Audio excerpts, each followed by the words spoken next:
Hello! We're going to do some more examples with subderivations and thinking about show and. So let's get going with this problem. I'll show the conclusion. We should always make an assumption. That's a negation, so we can do assume ID giving us negation of giving us if not P then not Q. Let's bring in our premises, and I'm going to bring them in a different order just to help us think about this problem.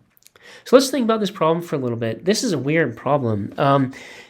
Right? Like we have four conditionals, so what should we do? Well, let's look at 4 and 5 for a second.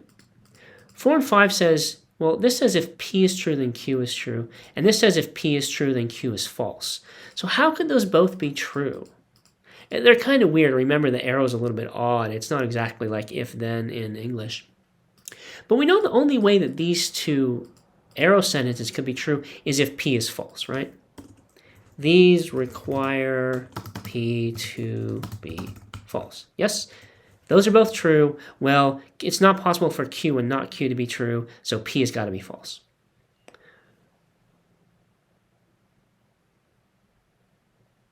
Okay, good. Again, I blanked out for a second there again. We look at 2 and 3. Well, this says if not P, then not Q, and this says if not P, then Q. Okay, well, so now wait a minute, right? It can't be that both of those are true. And that means that these two require not P to be false.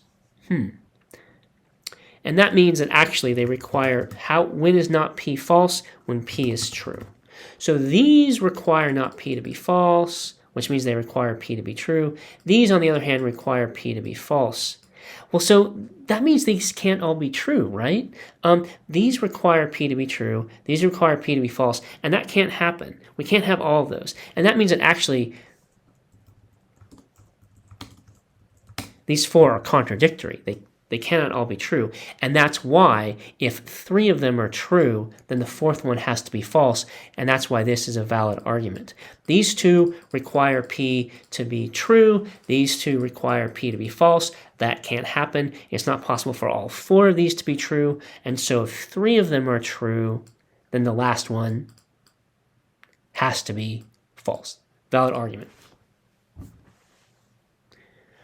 How should we complete the derivation? There are a couple of strategies we might employ, but we can use show and here.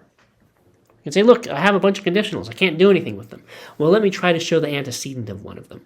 And there are actually 4 here, and although there are only 2 antecedents, P and not P, we're just going to pick one. Let's do it with 5.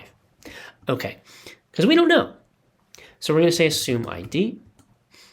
What can we do with not P? Well, we can do modus ponens with it with 2 and 3. So we're going to say 7,2 MP and 7,3 MP. Oh, look, that's a contradiction.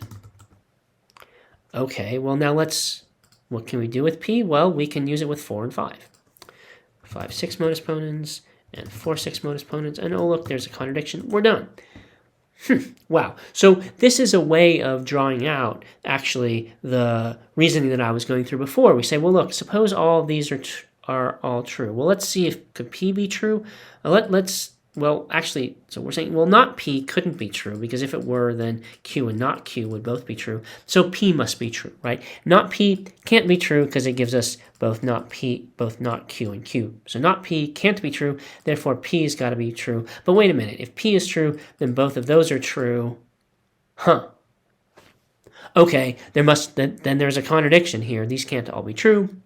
Okay, well, that means then if this premise and this premise and this premise are true, then this assumption has got to be false, and so that conclusion, which is the negation of the assumption, has got to be true. In this example, we had multiple show ands, and we just picked one because they were all simple. In the last video example we're going to think about how to deal with show ant and show unneg. So that's what we'll see in our last example.